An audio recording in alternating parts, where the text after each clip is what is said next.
welcome to Bow Ties Sometimes Cool. Myself, Ashley, and Ed. Good evening, Ed.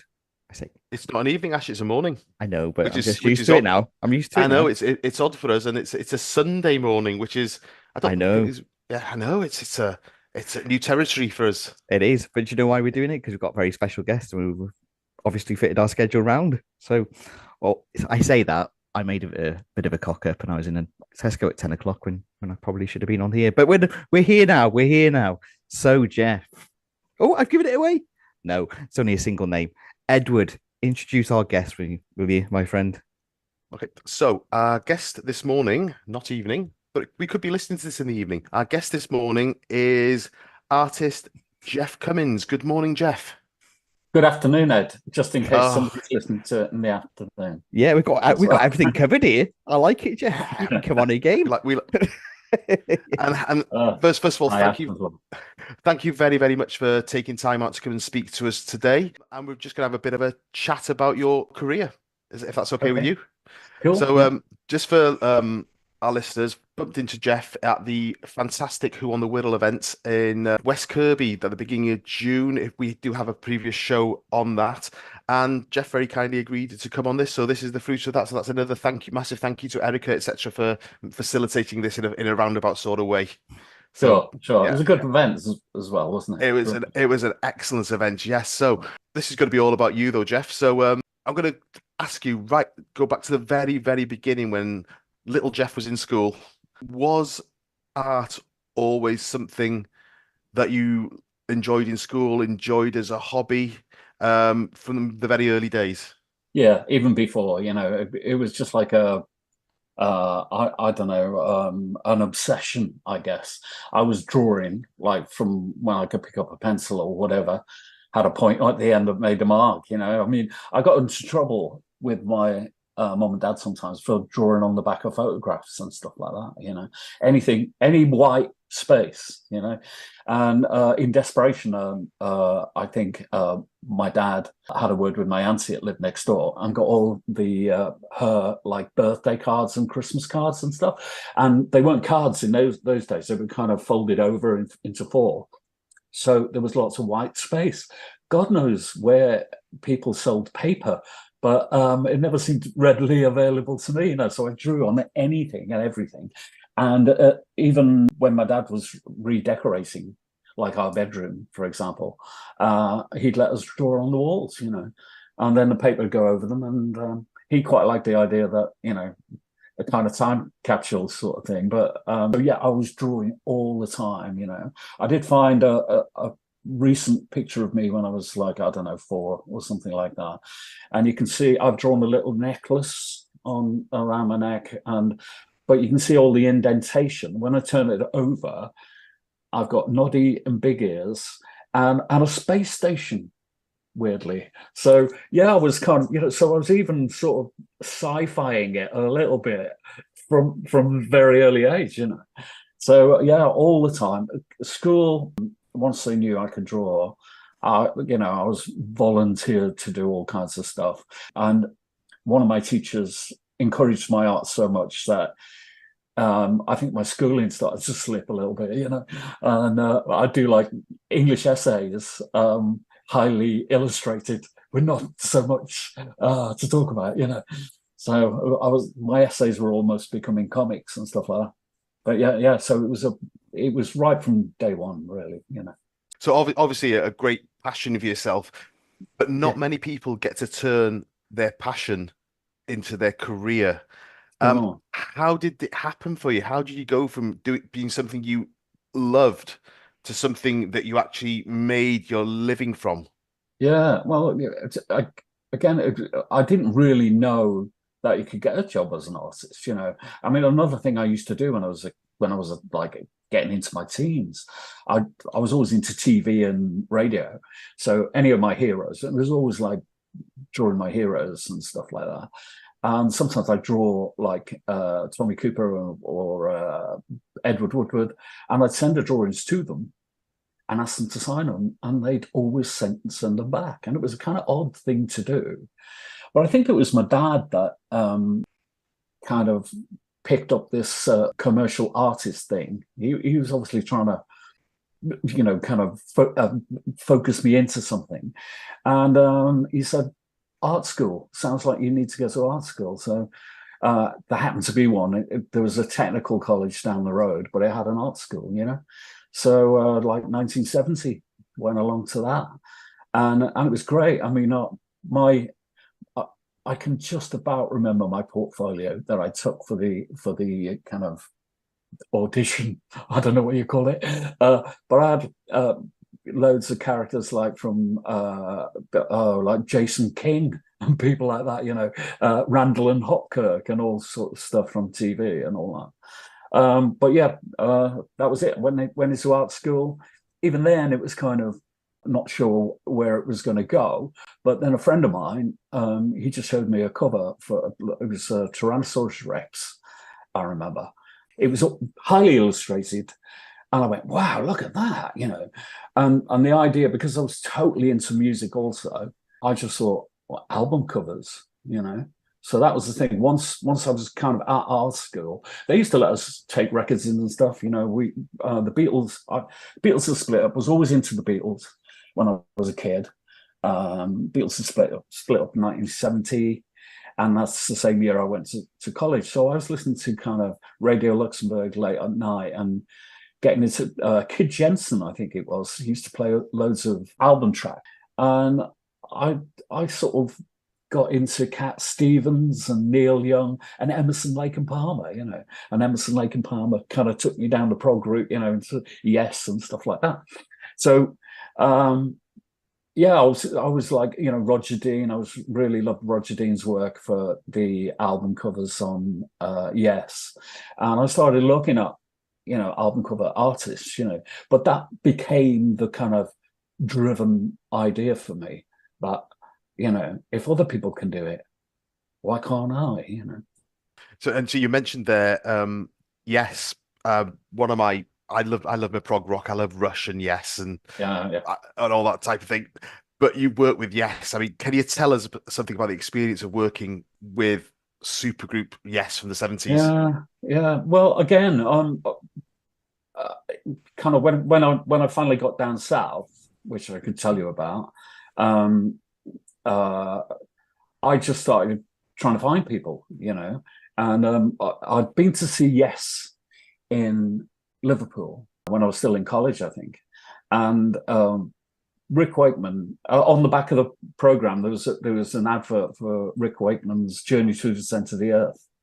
He was going to record it down at on the South Bank down there the following January. So I was buying tickets straight away. We were right at the front and stuff. And on the program for that, he was kind of joking away and having a go at his kind of roadies and stuff. He mentioned where his local pub in Homer Green in Buckinghamshire, the Valiant Trooper. So I carried on drawing Rick Wakeman and Yes and stuff, and I did a painting of Rick playing darts at the Valiant Trooper. And when I was in the South, once I'd got a job to get me down there, I phoned the pub one evening and I said, "Is Rick Wakeman in?" I was like a bloody stalker, frankly. Excuse my language, by the way, folks. And whoever answered just said, "No, Rick's not in, but a couple of his crew are in. Do you want to talk to them?" And I went, "Yep," And I spoke to this guy, Fred Randall. He was, turned out he was great, And I said, "Look, I've done this picture of Rick. How can I get it to him?" And he said, "Well, look, why don't you come up on Sunday? We're always here at lunchtime Sunday." And the guy I was at the time, I was staying with my new creative director who lived in Northwick Park. And he said, "Go down the tube and head west and you're Amersham, end of the line." And, and that's what I did. I went up that Sunday with the painting and got to Amersham, started sticking my thumb out trying to find Homer Green. Nobody stopped for me, but I found it. And I walked into the bar and there was like these guys with like long hair and stuff standing, and there wasn't many people in there. And I walked in, and I was like terrified at this point, you know. And I went straight up to the bar, ordered a pint of Guinness, Dutch courage, and then Fred came over and he said, "Are you the guy with the artist?" And I'm standing there with this big square brown paper thing under my arm. I think he was onto something there, you know. So they wanted to have a look at it, and they loved it, you know. And then he told me that Rick had a heart attack. You know, I think he was 24. He had a heart attack, and he was recovering from that. He was okay, but basically that was my in. Not a very conventional way. You know, later, I think that evening they went to a club in Amsterdam and said, come back, and we'll take you around." Fred took the artwork over to Rick. I went back to my digs and then came back in the evening, you know. And they treated me like a king, for goodness sake. There was a Polaroid that Rick had taken of the artwork, and it was sitting behind the bar, you know. And I met all the band and everything, and you know, probably a couple of weeks or so later, I was invited down to the studios in West London somewhere. I can't remember where it was now, and I met Rick, you know, and that was exciting and terrifying moments. And he said, "We're going to make you rich." He didn't, but he had good intent, you know. And he was basically offering me work on the King Arthur album, you know. And I did loads of paintings for it and stuff like that. And I wasn't, to be honest, I wasn't really ready for it.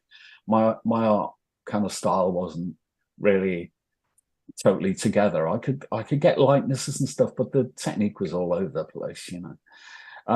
But that was all pretty exciting, and I got to hear them record stuff as well, you know, sitting in the studio. So it was really exciting, you know. So that's how I got in, kind of with Rick and the management. I went to see Brian Lane after that, who was their manager, and he gave me some little chores, you know. Again, it was kind of like an audition, and I did some like pencil drawings of the band and stuff, and I did a painting as well where I reimagined the original album, I think, with the current lineup or whatever it was. I can't remember. But anyway, that led on to a commission from John Anderson, you know, who I adored, and he'd done he just recorded the Elias of Sun Hill. Are you aware of that one? Is that one of his solo ones? Yeah, it was the first one, I think. Yeah. And it had fantastic artwork, very kind of Roger Dean-esque all over it. But he just had me do a little family portrait, you know, of his kids and his wife, and in pencil, you know. And when it got up, it was fairly small when it made the album cover. And somebody had retouched it as well, because it was black and white pencil, and someone had retouched it.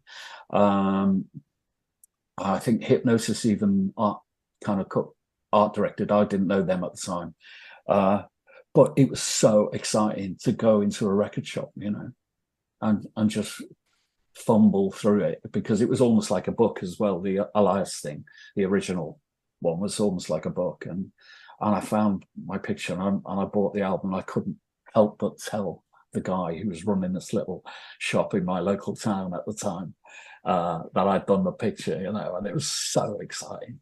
So that basically got me into getting work with Yes, you know.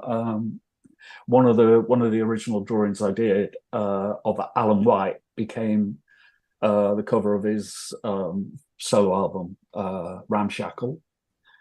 I even did I didn't expect to get any work with Yes, to be honest, just because of Roger Dean, you know.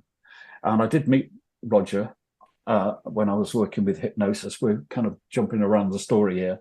Yeah, I even did a cover for a live album, but at that time when Brian had commissioned it, I think there was a few arguments going on and stuff in the band, and they decided to split up. So it never got. I did paint it. I got as far as painting it, and Brian bought it from me as a painting, and we had a kind of deal that if it does come, that they use it on an album, I'll get paid again. As a kind of cover thing. So that's how that happened, and I carried on doing bits and pieces, mostly for Rick, I guess. I did go see John, and saying, "Can I do some more work for you?" and stuff. And I went round his house and went. He had a studio in the back garden, and he said he didn't really have any ideas for it and stuff. And I was being really pushy. And it's when I look back, how that people put up with me, frankly. But I was just like a fan, and it was nice to be with them and stuff. And all he said to me, he just said that he had this idea of someone. He hadn't even written the album, and but he imagined somebody kneeling by a stream, and scooping up the water. So I sort of did a little scribble on the train going home, and then I noticed when upside down, it kind of looked like a horse's head or something, like a donkey or something like that. So I did this whole bunch of drawings, because the first thing I could think of was like, the Midsummer Night's Dream with Bottom the Ass, and I did this whole thing with a front and back that would also, you could turn it upside down as well and become something totally different, And I took it all back to John, and his wife thought it was great, but John was like, "It's going to restrict my writing a bit, because it's basically a prog sort of concept, Shakespearean prog concept, you know what I mean?" So it didn't happen, but I carried on doing bits and pieces, for Rick and for quite a long time, after that. So yeah, it was kind of interesting thing. I know a guy wanted me to do a Yes. I ended up doing it, a Yes podcast. But when he put it out to fans saying, after Roger Dean, Jeff Cummins is probably the most prolific artist. Well, there's a major, for Yes, and it's kind of major drop off after Roger, frankly. But some of the fans went mad, and they were kind of having a go at me and stuff, and I couldn't let it go, and I just went back and said, "Look, guys, I'm a fan, right? When John Anderson or Rick Wakeman calls me and says, 'Will you do a drawing for us?' I'm not going to say, 'Nah, you best use Roger,' So I lapped it up, and Dave, I think the guy who was trying to organize this thing, he basically told him to calm down, and we ended up quite a long time afterwards doing the podcast, and it was great. I think I remembered more for that than I'm doing for you now, Ed, frankly. But that's kind of how the Yes thing happened, So Jeff, you moved down south, and your early career was with Felix Dennis and his magazine Kung Fu Monthly, and this led to your fabulous Bruce Lee art. I mean, how did you get involved with the Kung Fu Monthly? Right. Well, again, whenever somebody came along that I was a fan of, I painted them, and I'd moved down south. I'd managed to get a little job as a graphic designer in a studio. I was living in digs here and there, and my creative director said, "Look, until you find something proper, we've got a spare room, come and stay with us." So same guy who got me, onto a tube up to Amersham and Rick Wakeman and stuff. So I painted a picture of Bruce Lee with a dragon kind of aping his moves and stuff. Round about the time that Kung Fu Monthly came out, I doubt there'd been about 5 or so issues at that point. And I just sent a photograph of it to Felix Dennis, or Felix Yen, as he was quoted in the book. They all had silly names, you know. And dear Mr. Yen. And he phoned me up straight away and said, look, we want to run it as a poster, and we'll pay you 70 quid, which was a lot of money in 1970, whatever it was. And that was it, you know, and it went straight in the next issue. I was buying Kung Fu Monthly at the time because I was well into Bruce. And the next one had an ad for the poster, you know, this is how you get your poster. And it was like, it said, especially painted for Kung Fu Monthly by Jeff Cummins, like I was someone, you know, and it was really quite exciting. And it showed a picture of it. And I think he did pretty well with the posters, you know. He didn't formally commission me to do anything else. He just said, if you do anything else, let us see it. And I went, okay then. And of course, I was there with Bruce Lee smashing a door down with, you know, like a big foot. I was doing all this like exaggerated perspective and stuff, pretty much from like when I used to copy comics and superheroes, things like that, you know.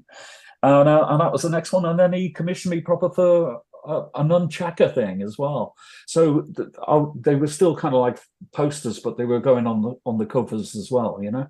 So that was like my first printed published work, you know, and it was really exciting. My artwork was fairly well, it was in its infancy. I think it was quite crude the way I painted. I think I could do the likenesses and stuff, but you know, it wasn't what you'd call realistic or anything, you know.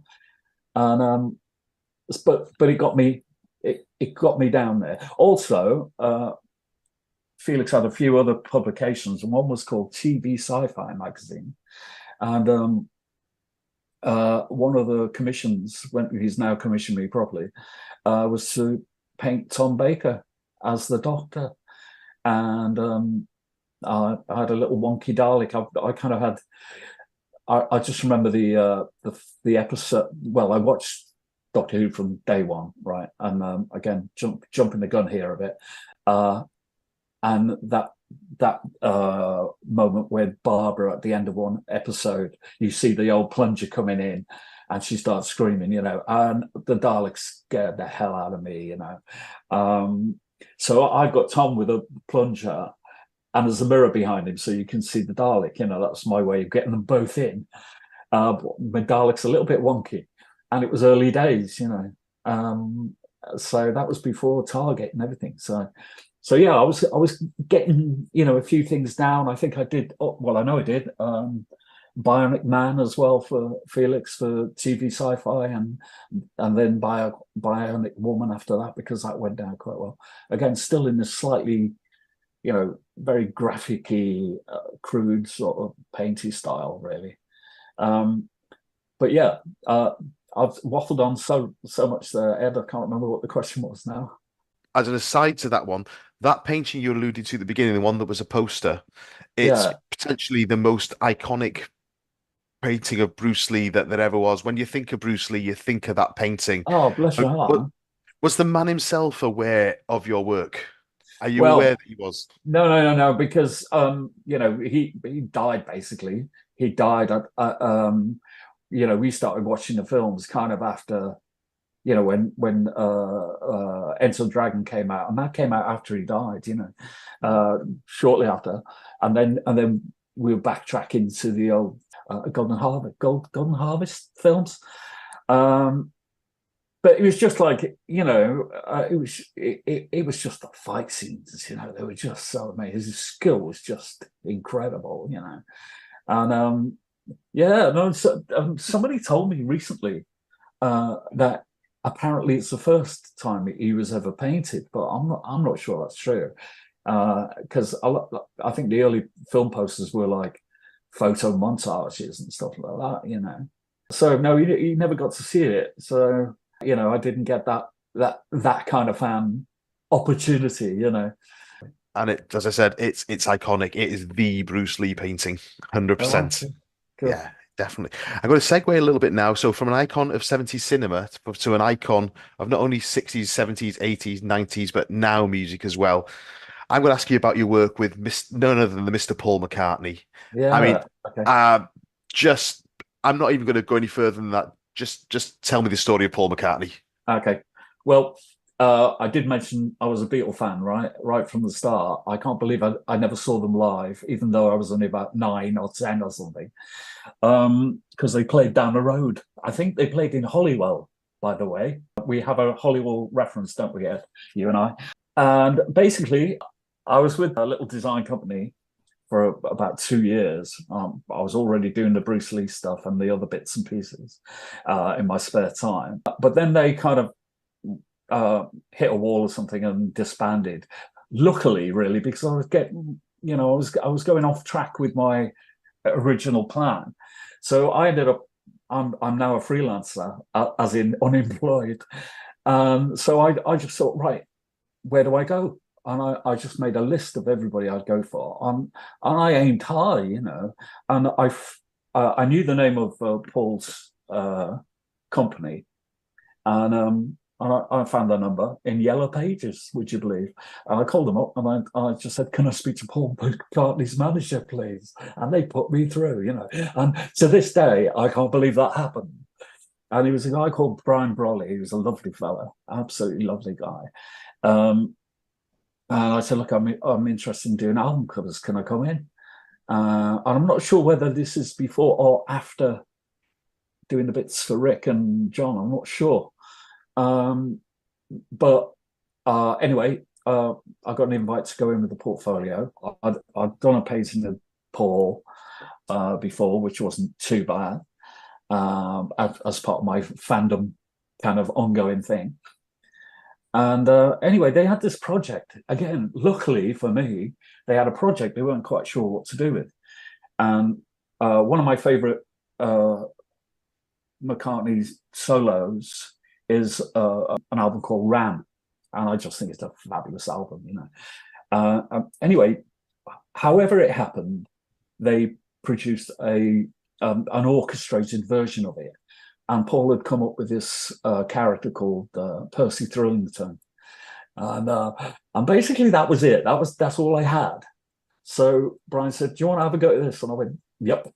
And off I went. And I came up with this character. I imagined him a bit like George Martin or something, And I did a few little drawings. I was trying to do like a posh version of Ram. I even had a picture of Paul in a tuxedo holding the Ram, like on the front cover. If you know the Ram album, he's literally holding one of his own livestock things. But then I had this idea of having the Ram like humanoid, playing a violin on the cover, and I did that. And then I did on the back cover, I did he's now talking to the orchestra in the studio, and there's a reflection of Paul on the glass. So it's kind of like, yeah, he's behind this, But it was really weird, and they loved it. Anyway, went ahead. They sent me around I did loads and loads of sketches and lots of different ideas, and these were the two strongest ones they liked. Brian sent me around to Denmark Street, where Hypnosis lived. And Hypnosis were like in fact, they were the biggest name in cover design worldwide, pretty much. They were friends of Pink Floyd. I grew up in Cambridge with them in the student days and stuff, and it all started via them. So they were on my bucket list. I was going to visit Hypnosis, but I came in via Paul McCartney, which is quite interesting. Poe's one of the founders. Aubrey Powell, he kind of looked at my sketches and stuff, and he said, "Oh yeah, I'd done a kind of George Martin kind of character on the back cover where they're in the studio," and he said, "Well, shouldn't that be the Ram with that Ram's head?" And I went, "Of course it should. Of course it should." So I changed that, painted the Ram's head and stuff, and that was it. And because people didn't really attach McCartney to it. They kind of did a really nice kind of viral campaign in the Evening Standard, talking about this character, Percy Thrillington, and he's been out with ladies, hoo-ha, and whatchamacallit, and all this sort of stuff, you know. And I started going around the record companies now with my portfolio, and I had that in there, and they said, so what's the story behind this? You know, who is this guy? You know, and I'm going, well, you know, it's all a bit mysterious, you know, and I kind of played along and stuff, you know. So that was my foot in the door with Paul, you know. And then I've been given a little tip off that they wanted me to work on Wings Over America, which is going to be a massive live album for them. First time Paul had played America since the Beatles, you know, so it was a big deal. And Poe, again, from Hypnosis, he was working on the cover. He did the front cover with the airplane doors opening and stuff like that. And I think he wanted to do a shot of the big stadiums in America that had been playing, because Hypnosis were basically photographers as well as creative geniuses, as far as I'm concerned. Because of Thrillington, Poe and Storm and Pete got me in to do visuals of their ideas, you know. So I worked on loads of kind of classic albums and stuff, because they couldn't draw. They were just like conceptual and photography. And they had a few other people doing that for them as well. But I loved that, you know, the behind the scenes stuff. But I was always badgering them to do illustration, because that was my thing. Yeah. Anyway, Poe gets. I always went into Denmark Street to do the scribbling. I had no references. My drawing really awful when I look back at them. But Poe got a call from Linda McCartney, you know, and I could hear him trying to talk her out of something, but he wasn't winning the argument. And then he came over to me and said, "Jeffrey, how would you like to work do the inside of Wings Over America?" And I said, "Love it, I'd love it." You know, so I had like 10 days to paint them.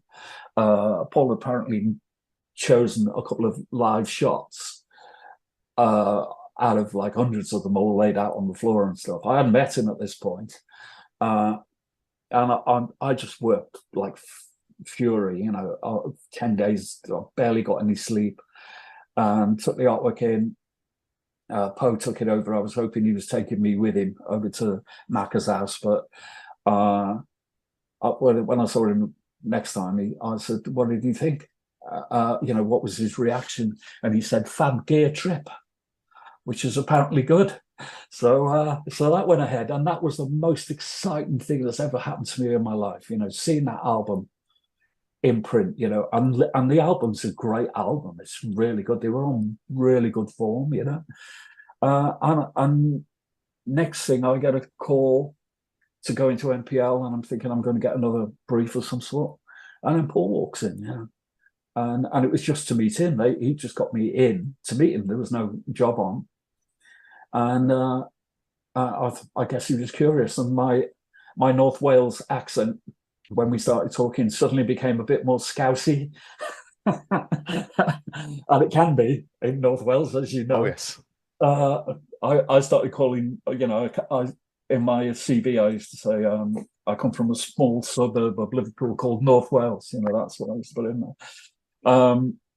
And he said, "I recognise that accent." I said, "Well, no, I'm from North Wales." He said, "Oh, yeah, whereabouts?" I said, "Holywell." And he says, "Oh, I know Holywell," he said, you know. And they used to play around. They played Mould. Well, I know you know these places. Yeah. So they did all that on the circuit and stuff. So again, you know, it couldn't get any better. You know, I met Paul. I met Linda. I met Linda's dad. I went on to do lots more stuff for them. And we used to go to parties and that. Me and my wife used to go to their parties and stuff. And like you meet a lot of famous people at these things. So I can name drop forever now. Thanks to Paul McCartney. who also got me into rum as well. But anyway, that's another story. So yeah, I ended up doing a few more bits for him. I did Temporary Secretary was a single. I did other projects as well. Linda had I'd written a song called Seaside Woman, and it was like a reggae thing, and they called the band Susie and the Red Stripes, right? And that straight away for me sounded like comic strip heroes, you know, like superheroes. So I did like Linda as a superhero, and I came up with these villains and stuff, and her sidekicks and all the rest of it. And they really liked it. I did a couple of like color visuals for it, and they really liked it. And next thing they're offering, they want me to write the story as well. So they do it like a proper comic, you know. So the single would be like a comic. And stupidly, I agreed and went away and tried to write this story. And I found it didn't happen in the end. They just said, "Oh, don't worry about it." It would have been nice if they got someone who could write a story, and I ended up doing the illustrations, but they just went for another idea in the end.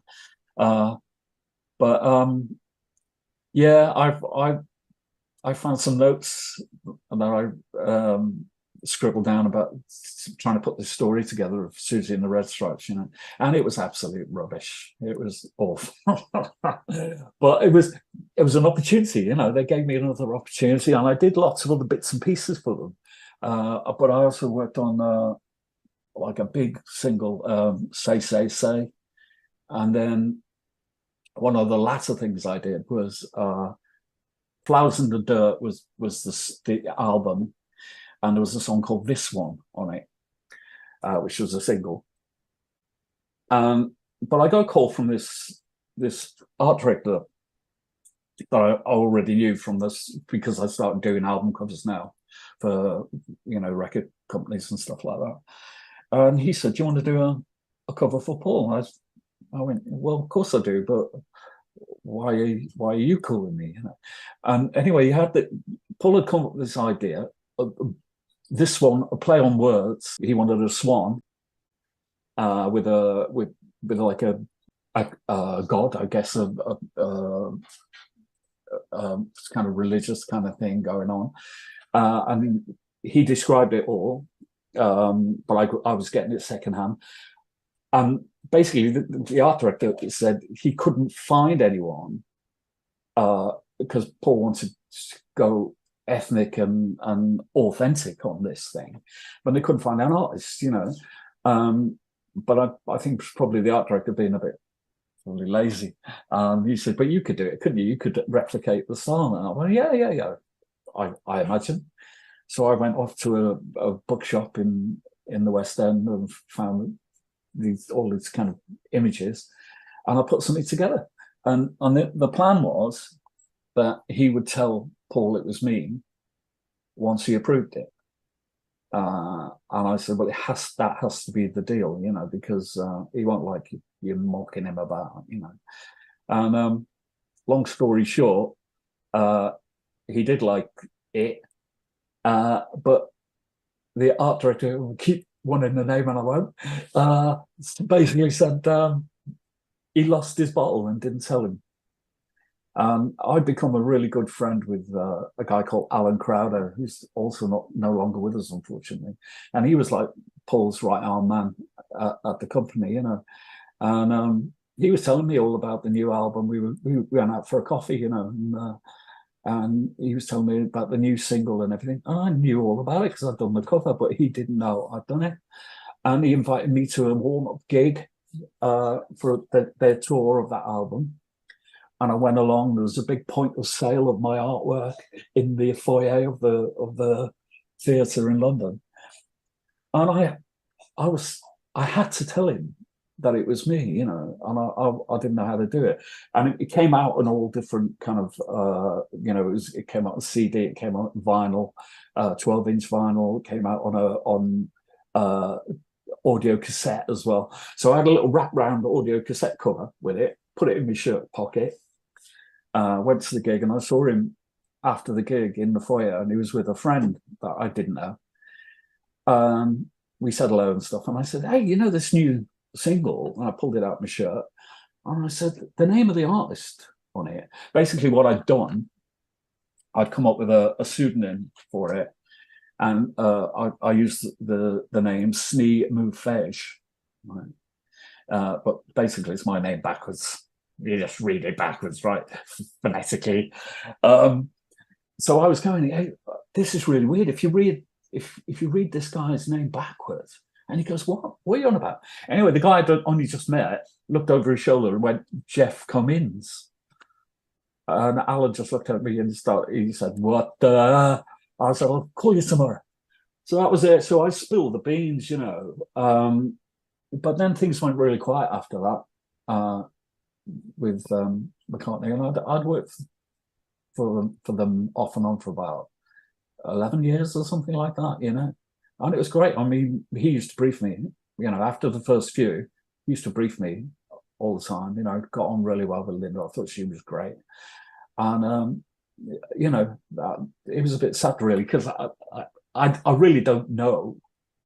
I'm sure he told him the story, but I have no idea what Paul thought of it. But I'm guessing it wasn't good news. You know, probably thought there was a bit of jiggery pokery. You know, he likes to be in control of what's going on. You know, and as he should. You know, so yeah, it's a bit of a sad ending, I suppose. I mean, I ended up doing another job for them, but it was, you know, after Linda died, you know, and they needed a new portrait of her for the food, you know, Linda McCartney Foods, so, and so I did something for that, and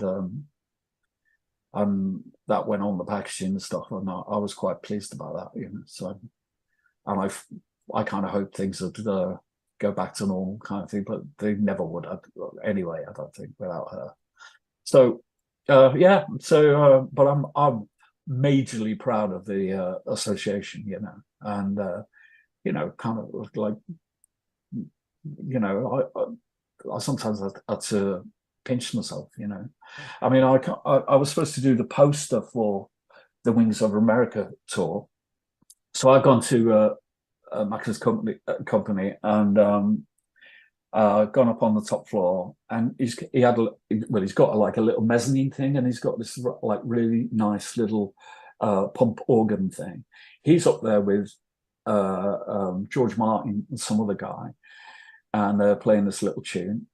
I've been sat in front of this old video player, and they just said, "Wait for Paul to finish his meeting and then press play." You know, off we go. We can look, because I was going to watch the entire film and then go away and design a poster for it. You know, they kind of wanted it in the style of the cover I did for Wings Over America. And anyway, Paul came down, introduced me to George Martin. That was a thrill. And this other guy was an animator, you know. And anyway, they went off. I put the movie on. I'm watching the band, and I'm really into it, and it's great. And then Paul comes back, and he's got a storyboard, and he says, "We're going to do a little animation of Rupert the Bear," you know. So I guess the tune he was playing up on the mezzanine was probably the Frog song, you know. But he was trying to engage with me with this storyboard, you know, standing there, I'm sitting, and I keep kind of glancing at the storyboard, and, you know, and I would have been really, really interested, only Paul McCartney was on the telly.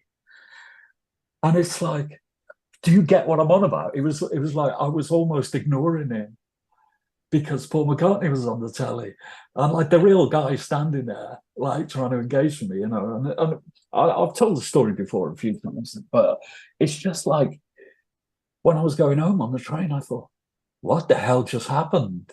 You know, he probably went off and said, what's the matter with that guy? You know, I didn't say sod off or anything. I just said, oh, right, yeah, all right, oh, okay. But like, not really. He thought I'd be more interested.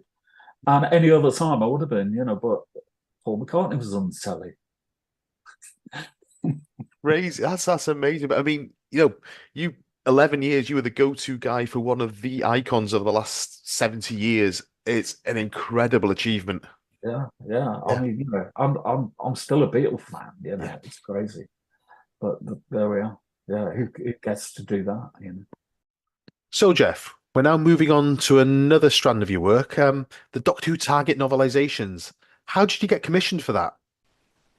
Um, when I started doing my rounds, when I became freelance, I sort of blitzed all the publishers as well as record companies and stuff, and I came across this guy called Dom Rhodey, uh, and he was a guy when I first turned up, he was saying like your artwork needs to be tighter, needs to be more, and I didn't really know what he was on about. I was trying as realistic as I could.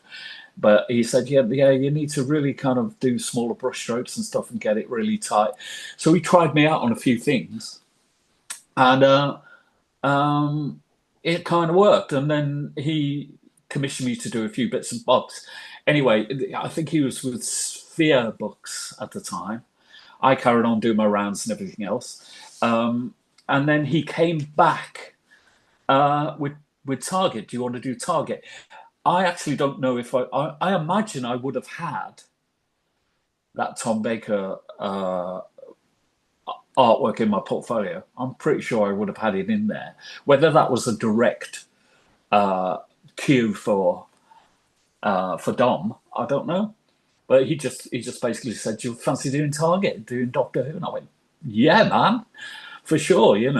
Because I was, like I say, I was a kid. I even did that behind the sofa thing. I watched it with my dad. Watched Doctor Who, and one time he says, "What are you doing back there?"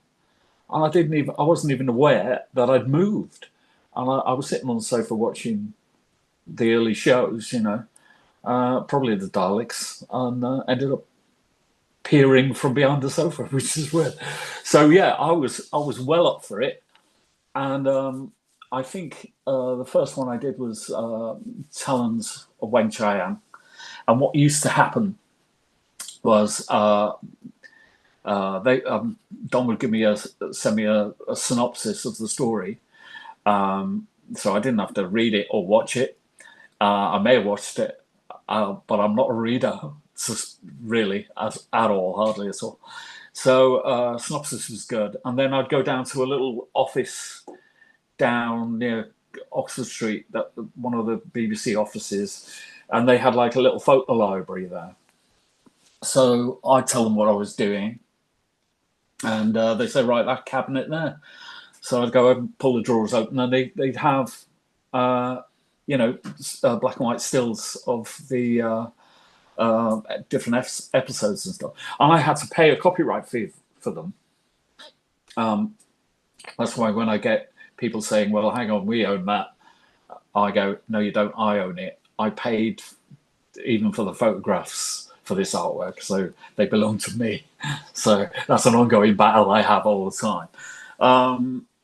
So yeah, I'd pick out the pictures I thought would work. I kind of designed them in my head right there and then, given the choice of photographs and stuff.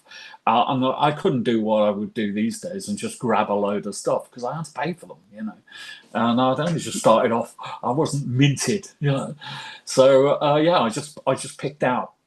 I now had this new way of working, but it was so kind of intensive. I had to try and keep everything quite simple and more graphic in composition terms. I'd also I'd gotten into Norman Rockwell via Brian Lane, who was the Yes manager, and he'd come back from a tour. I know I'm jumping around here, but it's all going in the same direction. He came back from America on a Yes tour, and he had this huge book, this massive tome of Rockwell stuff, pretty much everything he'd ever done, And he let me borrow it for like 6 months or something, and I just couldn't put it down. I mean, I could barely pick it up. It was huge, but I just loved the way he got the characters, and it was realistic and stuff. But I also liked that circular thing he used to do on the Saturday Evening Post, where he'd have the main characters in the front, but there'd be a little circle behind them with the kind of, the location or whatever, or bits of information that related to the overall concept, And I started using that as a kind of device, and I did it with Talons. I kind of done it with the Thrillington album as well. This kind of worked, because I could concentrate my time on the main character or characters, and the rest I could just pop in a hole behind them, and it would kind of hold together as a composition, So that when Talons went down quite well, I thought, right, I'll pretty much use that when I need to use that. So Talons was going to be released first, and I was quite happy that I'd worked really hard on it because I wanted to make some kind of impact. And then Dom came back with a request, and he says that I think a few other artists were joining. This is, like after Chris, Chris Achilleus, and I met Chris there, and he seemed very cool and stuff. And but I don't think he was happy there was like new people coming in, and we were all told that he can't cope with all of the work now they're becoming so popular, so they've had to get other artists in. So that's what we were told. I don't know what the truth is, really. So Dom came back and said, we've got a mutants that we need to get out quick. So I was kind of like, I don't want to, I don't want to rush anything, but I had to take it on. So I had the monster, some weird looking rock, a wonky old TARDIS in the background, but he seemed quite happy with it. So I thought, well, maybe we could get away with it. But that came out first, and I thought, this is this could ruin everything. But it went down all right, So I was quite pleased that I was still on board, basically. And then, we moved on through. I'm not sure which came next. Maybe, I don't know, Three Doctors or something. Whatever Target cover I did, like this Tomb of Cybermen, and that's controversial because I used the wrong one, or the Giant Robot or whatever. If Tom Baker was the current Doctor when I was doing Target, so if he wasn't in the story, the televised story, they'd want maybe the baddie, like the Master. I did what was it, Doomsday Weapon, yeah. And again with the I used the kind of planet circular thing. Same with the Three Doctors. And yeah, I kept getting away with it, really. I really like doing them. I really work hard at getting the likenesses and stuff. I had to make sure I chose the right pictures, And then when it came to Fang Rock, I just had a basic, synopsis, and I went down the same cabinet, opened the cabinet, and there was that picture of him with the rope around his neck, and I went, wow. And I could already see this is going to be a lot of work. And I flipped through the other things. I hadn't seen it. I mean, only recently, Robert Dix was interviewing me for one of the Myth Maker things, and he said, "Is it true that you've never seen Fang Rock?" And I went, "To my shame, Robert, I've never seen it." Yeah. And I just had these stills to work with, and there was one where he's wearing a bowler hat, and I thought, well, that'll make it different from the photographic reference. Get the lighthouse, keep it simple, just concentrate on Tom. Because I knew time was of the essence, and this stuff took time. So I just wanted to make it work, and I tried to get that kind of misty feel, kind of moody look and stuff. And again, I think I got away with it, you know. And I do get great feedback on that, on Fang Rock. And you know, even like Robert said like, I can't believe you never saw the show because you've just kind of captured it, you know. I got to do a little signing in the Strand. It's the old stamp shop, you know, that was really a Doctor Who shop. David Howe said, "Do you want to come to it?" He was doing a Telos thing there, and Tom was there, Peter Davison, and a few others, and we were like a little sideshow as the fans queued in for them. And during a break, I plucked up the courage and I went over to Tom Baker and I said, "Would you like one of these?" And it was a print of my Fang Rock. And he said, "Well, what's this?" And he said, "Well, I'm the artist who did this." And he kind of went, "You did this?" Like, I'm going to be in trouble now. And I said, "Yeah, I did it for the cover, you know." And he said, "This is my favorite cover with me on it," he said. And I was like blown away, you know. So even if he was like just being polite, which I doubt, I'm sure he just speaks his mind all the time, you know. But I was thrilled, man. I was absolutely thrilled, you know. So I tell everyone, I make sure that, you know, I've had the stamp of approval from Tom. Yeah, I mean, the Fang Rock cover, it's just so iconic. When I think of Horror of Fang Rock, the first thing I think of is the Target novelization. I mean, I can remember, gosh, how old would I be? Maybe 6, 7 in primary school, getting taken to the local library and getting that from the library. And that was my first real exposure to the story. I mean, I've probably seen it, but couldn't really remember much of it. And the cover, Tom in his bowler hat, it's just so iconic. Yeah, I mean, I kind of when I was, again, sorry to go on to another interview here, but with Robert, on that interview, he actually gave me a little present, and it was the DVD. So, you know, he's going to make sure I'm going to watch it, right?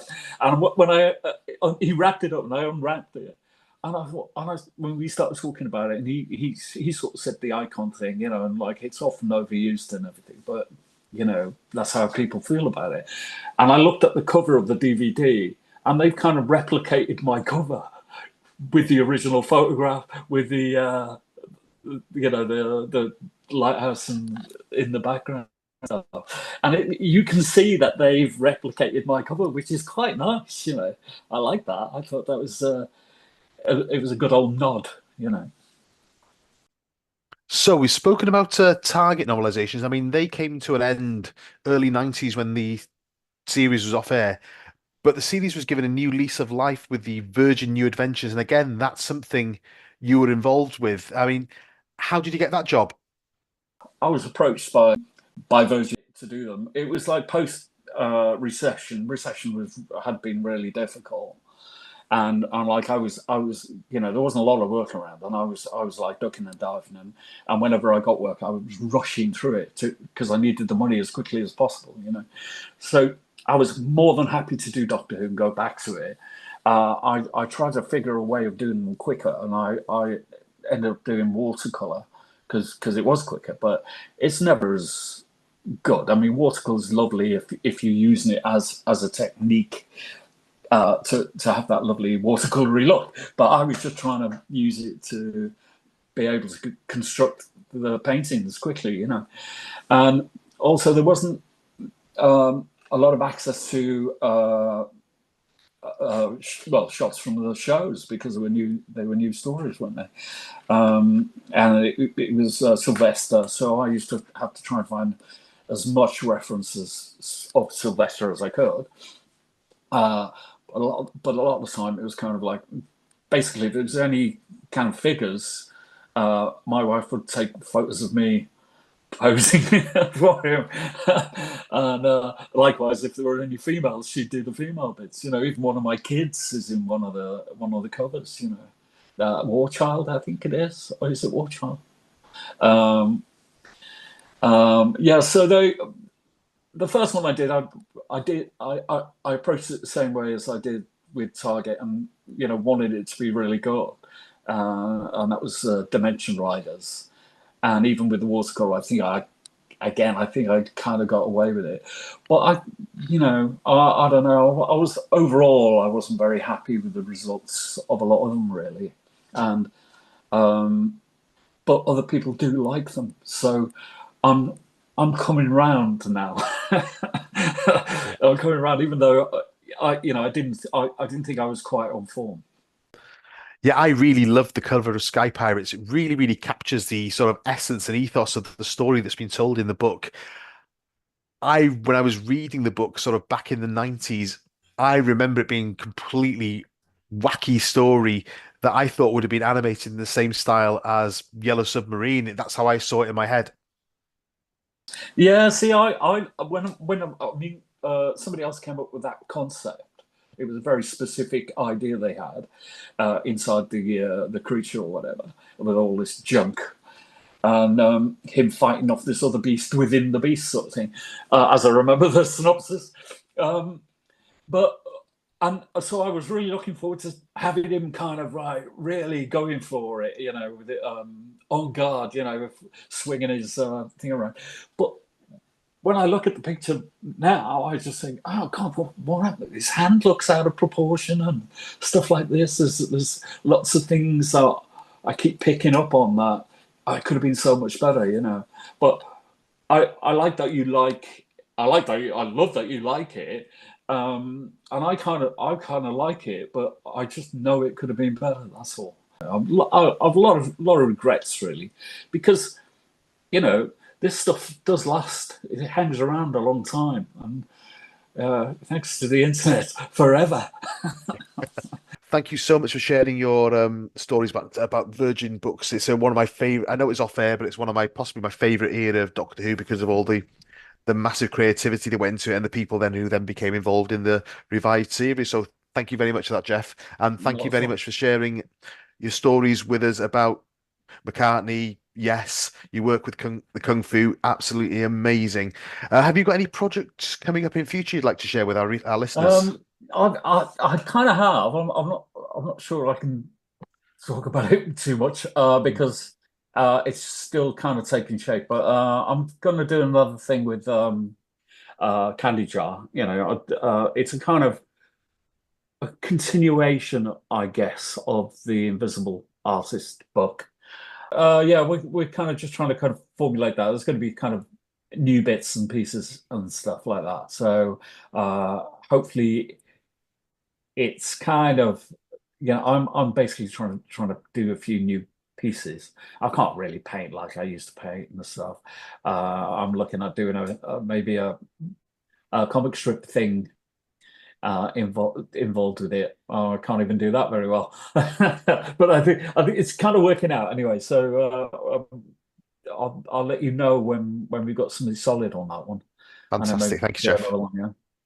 We didn't get to talk about Silversun, but if you want to tell about Silversun, it's a band I've never ever heard of. So tell me what they're like. Well, they're kind of like a power pop band, They came to be in the Britpop days. They didn't sound like a Britpop band. They were like a four-piece, close harmony kind of vocals, or more like Beach Boys, but it was like really thrashy guitars and stuff, real power pop stuff. Very, very short tracks, little nuggets of delight, I thought. And their debut album came out. I worked on a couple of covers first, a single. Polydor just approached me and they found one of my old cards I left them years and years ago. I didn't think I'd be doing album covers again because of CDs. When CDs came out, they took away that glorious 12-inch canvas we used to have to work with, and like they were just like mugshots, most of them after that. Photography and stuff. So that kind of work kind of dwindled. And then I went to college, night classes, to learn how to switch a Mac on, because I figured that's what I was going to be lumbered with in the future. And I struggled with it for a bit. I got myself a little second-hand Mac, and I started trying to learn all these kind of Adobe type things, and I get a call from Polydor Records, and like I say, this lady Orla found my an old piece of my old kind of work, and said, do you want to come in the portfolio? And I literally went in and said, look, I don't think I'm what you're after, because I think my stuff is a bit passé now, surely. But she said, well, we've got this idea of this kind of slight old sci-fi vibe, so you look perfect for it, really, to be honest. So yeah, they gave me a brief for the first one. The band were called Sun back then, so the first single's sort of collectible now because it was released under the name of Sun, and then some German band said "Oi" in German, obviously. Oi, we're Sun, you're not Sun. So James, the main guy, singer-songwriter guy, said, okay, what about Silversun? And we were going, is that a good word? Is that a good name? And sure enough, that was it, And I got to know the band quite well, James was great. I mean, we lost James a couple of years ago. He ended up with cancer and died, like gone. And it was shocking, absolutely shocking. Polydor released the first two albums, and they're great albums, I think. They were very real Invisible sort of style. They were great live, and then because they didn't sell as well as Polydor had hoped, they got dumped by them, and James just carried on writing, and he found a label elsewhere and carried on later on releasing more albums, and he called me again, and I started doing the covers again for him, which was great, because we worked together on the ideas and what have you, and he had a good sense of humor and stuff, and and I loved the band, every opportunity to see them, I was there, the oldest hippie in town, so yeah, it was all good, and when they were with Polydor, they really pushed the advertising and stuff. So there's loads of massive, great posters around. They took full page ads out in Melody Maker and NME and all that sort of stuff. Color ones as well, So people got to know the art as well. And again, a bit like Virgin, it was a bit rushed. The first one, I took a bit of time on it, and then after that, I was like, "Quick, we're doing another one. We're doing another one." So I think I keep saying I get away with stuff, and I did with them as well. I think I got away with it because it was it had this kind of pastiche sort of sci-fi poster, feel about it. So that was quite handy, really, and it was a pleasure to work with them. It really was, and right till James died, he was still writing and producing the music, And about just 2 years ago, I think the band got back together to have like a party, I guess, for James, a memorial kind of do, I guess. And it was fantastic, they fired up. They were as good as they ever were. They had friends guesting James's part, and they got into about 3 songs, and then it just became very emotional because it was like, well, he's not here, It was really quite sad, but fantastic band, really great. And again, they didn't do as well as they should, but they went down. I know it's a cliche, but they were big in Japan, and there's loads of fans out there, and sort of it's kind of Geekville now, kind of, So that's Silversun story. There we go. That was the first cover, and two of the people in that there are two of my daughters are in that on that cover, and the young guy is a friend of mine, Gary, who I haven't seen for years and years. He disappeared. He went off to Hong Kong, and we never saw him again. But yeah, I just love working with them. You know, they're absolutely fabulous. So I did a book with Candy Jar when they wanted to do the Invisible Artist. I said, would you consider doing this? You know, because I've always wanted to do what was behind the drawings and the ideas and everything that. And I started working on it, and I was getting it to a point where I'd present it to James and see how he felt about it. And then he died, you know, so we never got to see it. And I contacted his wife and I said, look, I'm doing this thing, and it feels a bit awkward now because he's died. Like, I'm doing it on the back of that. And I said, but you know, it'd be really cool if we could do it, you know. And I never heard back from her. And then I thought, she's not happy, and it's very emotional and sad and difficult. And I contacted Richard, the bass player, and I just said, Lou hasn't come back. And he said, have you checked your spam? And I went, oh, no. It's like a month later, and I checked his spam, and she was absolutely thrilled about it. So we did it, you know, and I'm getting a bit emotional now, sorry. So it's kind of like, it's a serious niche of a book, but it's basically the ideas and everything behind, you know, the whole thing about Silversun, but it's basically about their covers, and the rest of the band love it, you know, they really love it. So yeah, good. It was a major indulgence for me. Couple of the Britpop kind of stations picked up on it and got it out there. I think it could have gone a lot further, but still available from Candy Jar Books. So there we are. So that's And the also, story so far. As you've been talking, I've just checked on Spotify, and their whole discography is available on Spotify. So young people who have Spotify can find that, listen to their back catalog and find out what we've been missing. Yeah, you have to find out if you go on YouTube. A lot of this stuff just disappeared for a while, but there's a single called Lava, and it's a really unique thing, right? And if you can find that, the setup, yeah, well, if you can find the video to go with that, they've done it like an art class, and there's a little bald bloke sitting in the front drawing the band, and that's me. So back of my head got in there.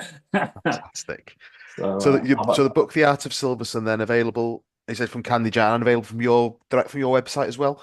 Not from me, no. But no. I've just got the link on my website. On my website. And your other book, The Invisible Artist, as well, is that available direct from Candy Jar as well? It is. Yeah. We will pop a link to those in the description. Thank you very much for that. Brilliant. So all really remains to say is thank you so much for just being so generous with your time, Jeff, and sharing so many really fascinating stories about the icons that you worked with for your long career. Just massive thank you so much, and thank you for sharing all that quite emotional personal story about Silversun as well. No, it's been a pleasure. Thanks a lot. Well, Jeff, fantastic. I'm in law. I used to do art when I was in school, yeah, and I thought I was quite good at it, but then I realized that I could only really draw structural things, yeah, because I wasn't very good at getting shading on anything else, and I couldn't draw people as much as I would love to. And I'm just actually in awe that you, with your work, it's just absolutely phenomenal. I don't even know how you do it. I was looking at a picture, I was looking at various things that you've done. I saw a pencil one of Tom Baker, and the amount of shading on there, but it's just so intricate. It's just incredible. So quite a recent one now. I can still draw. I think the painting stuff is too much of a challenge now, but I still have a go. I do still have a go, but it's not. Well, I can tell you, I think it was 2022, maybe. I think that Tom Baker one. You haven't lost it. You haven't lost it. It's amazing. It's amazing. Thank you. So, as we end most shows on that bombshell, it's goodbye from me. And it's goodbye from me. And it's goodbye from me.